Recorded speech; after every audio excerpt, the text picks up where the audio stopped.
Hi, today I'm talking about the top 3 best books I read in 2024. Originally it was going to be 10, I decided 3 would be easier. Maybe in the future it will be more, but I'm just going to be talking about the top 3 books that I enjoyed most. That's what my rankings are based on, just how much I enjoy them, same with the ratings I give. Not necessarily what I think is the better book or better quality, but just based on how much I liked them.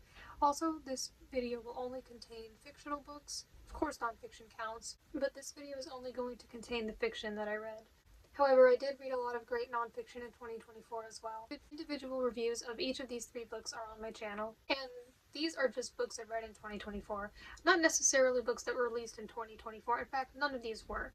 Their publication dates range from 2009 to 2021. So I read some really good books this year, and it was kind of hard to narrow it down.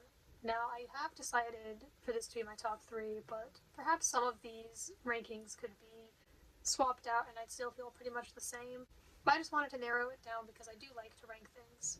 So number 3, third best book I read this year in my opinion, was Mother Pig by Travis M. Riddle. This is definitely the least well-known book on this list. It is the only self-published book. This book was published in 2021, and it is the second book in the Houndstooth trilogy. I've covered the whole series on my channel. I have a separate video for each book. So this is a really good trilogy that I read this year. The first book is Flesh Eater. I think I enjoyed that one second most out of the trilogy. The second book is Mother Pig. And the third book is Dirt King. I think I enjoyed this one the least of all of them, but I still enjoyed them all a lot. This series is considered fantasy. I think you could also consider it like adventure. It takes place in a fictional world. The characters are anthropomorphic animals. And while I enjoyed each of the books very much, I think that the second book, Mother Pig, was definitely my favorite of all of them. And so I thought that this was a really good sequel and a really good book on its own. Sequels can be really good, or sometimes they are not. But sometimes they expand on the story that was introduced in the first book and just make it even better. I felt like Mother Pig was a great way to continue the series. I'm going to try to explain what Mother Pig is about without saying too much about what happens in Flesh Eater, but basically the main character is a fox named Cole who was in a bad situation that was sort of like being in the wrong place at the wrong time. So he's on the run from like the people in their government, and he enters a spider bike racing competition to help him pay for someone to clear his name. And it's a really unique, creative story. I really enjoyed it. You can watch my reviews of these books if you'd like to hear more details about them. I really like the books for many reasons. I really like the writing. I think that they're funny a lot of the time. I think the characters are really great. I think the story is really interesting. I think it's really well written, really intriguing. This book has multiple perspectives, which I know a lot of people like, and I like it too, and I think that it was done really well. Like, it's in here for a reason with this one, and that just made it even more interesting because, like, something would happen on one side, and then you'd have to read through the chapter that was next, which was from the other character's perspective, when they're in a different place to get to what was happening before, and so that's definitely good for making you want to read more. So this one involves some new characters, the same main character. They're basically on a journey to collect some things, and there's more to it than that, and there's like a twist and stuff, but I can't say too much. I think that the world building in this is really done. If you read it, you can tell that it's not something that was just made up as it went along. There are all these different things to it, and it's really well crafted, but not too confusing, I would say. I know some people might feel with fantasy books that there's just too much going on and they don't understand what's going on, but I feel like this author's books are pretty good at introducing you to things as they go, instead of just dumping a bunch of exposition at the beginning when you're not even interested yet.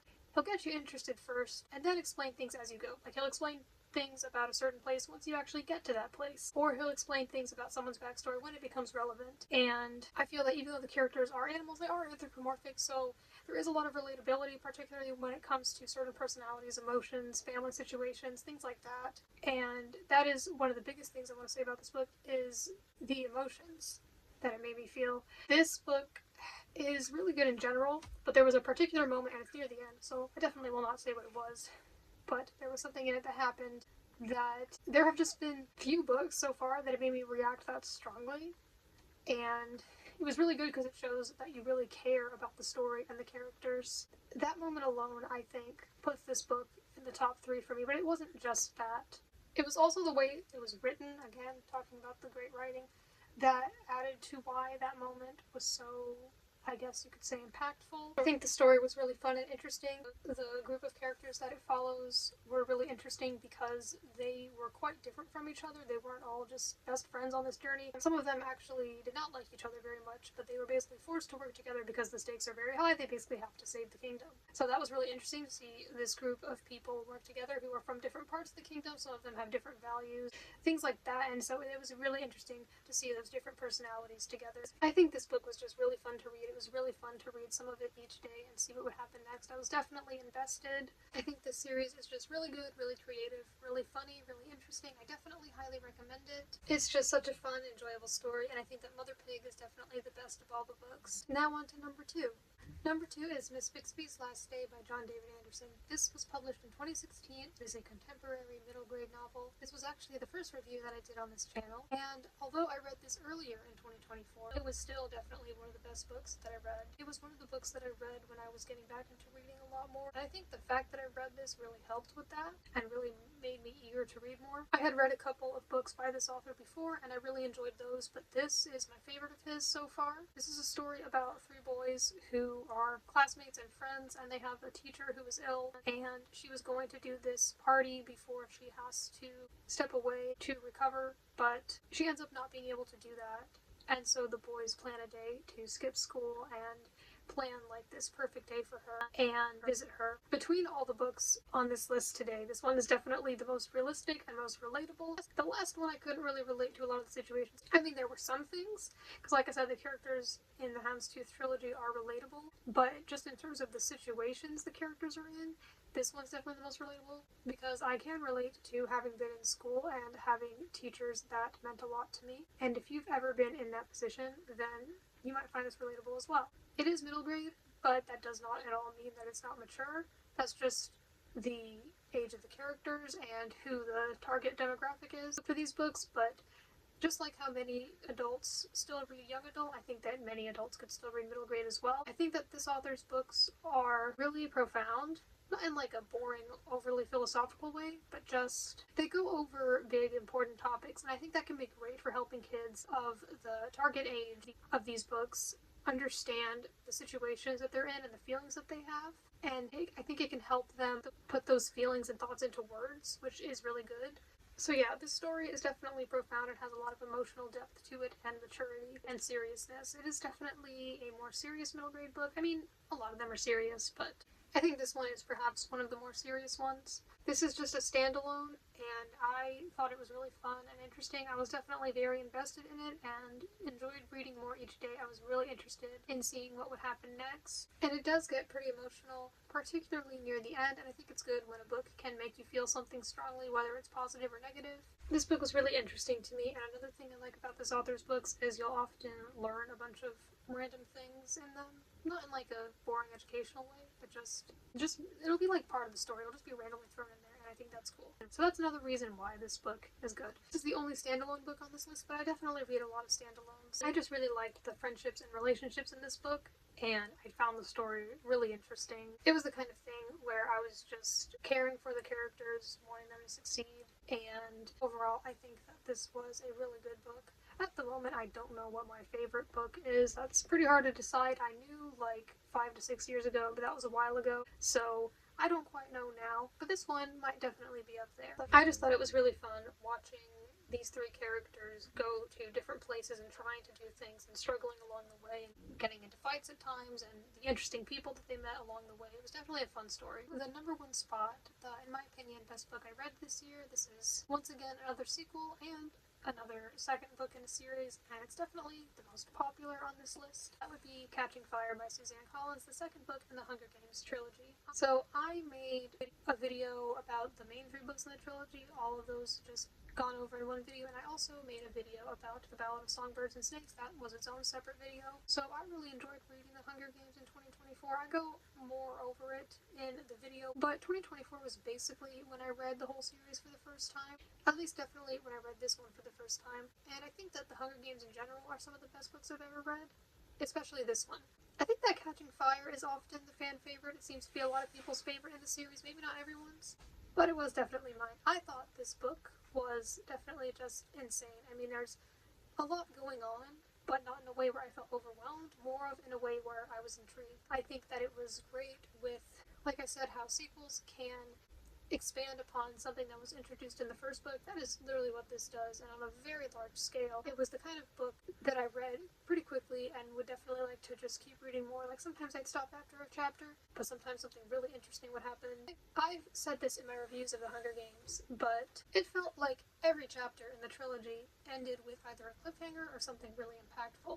I think that these books are really well written in a way to keep you interested and keep you reading, and that I think is partially because of how it's written and partially just because it's a really interesting story. And I really like how the relationships are expanded upon in this sequel, particularly between Katniss and Peeta. That was really interesting and really entertaining. And the actual Hunger Games portion of this was really interesting as well. But that's not really till like the last third of it. But up until then was really interesting too.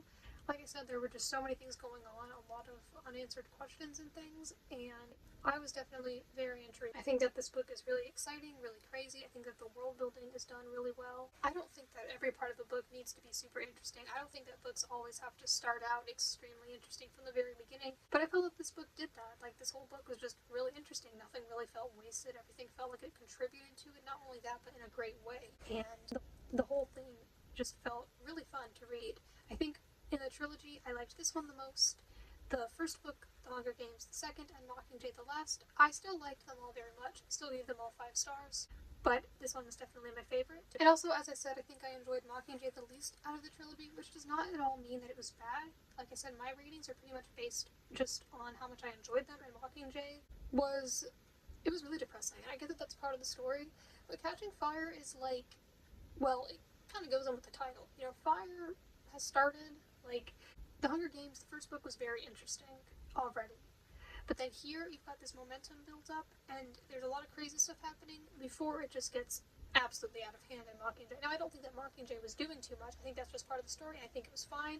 I think it was great. I'm just saying that this is before, like, even more people die. I'm not going to say too much, but if you know, you know. It gets to a point where Mockingjay was just so, like, heavy. And Catching Fire is too, the whole series is. But let me know if you know what I mean. Like, Catching Fire was just, there was a lot going on, but not to the point where it's like can these people just get a happy ending? So, yeah, but I understand why Mockingjay was the way it was. I was fine with it. That's part of the story. I'm just saying Catching Fire wasn't, there weren't like a bunch of people in the hospital all the time, just absolutely messed up. There weren't a bunch of people dying and all that. Like, this was right in the middle, where it was really interesting. You're invested by this point, in my case, really invested, but it's not like just completely depressing, but it is still very emotionally impactful in my opinion. So I think that's all I have to say about Catching Fire. I just think that these books, all the books in the Hunger Games, are just really well done, and I'm really excited for the new book. So there are, in my opinion, the top 3 best books I read in 2024. I would definitely like to do a video like this every year.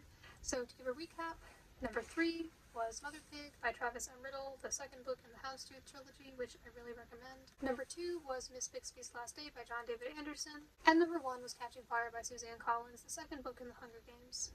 These books were all really amazing, and they're some of the books that just remind me just how fun and enjoyable reading can be, and just how strongly books can make you feel. And I'm really excited to see which books will be the best that I read in 2025.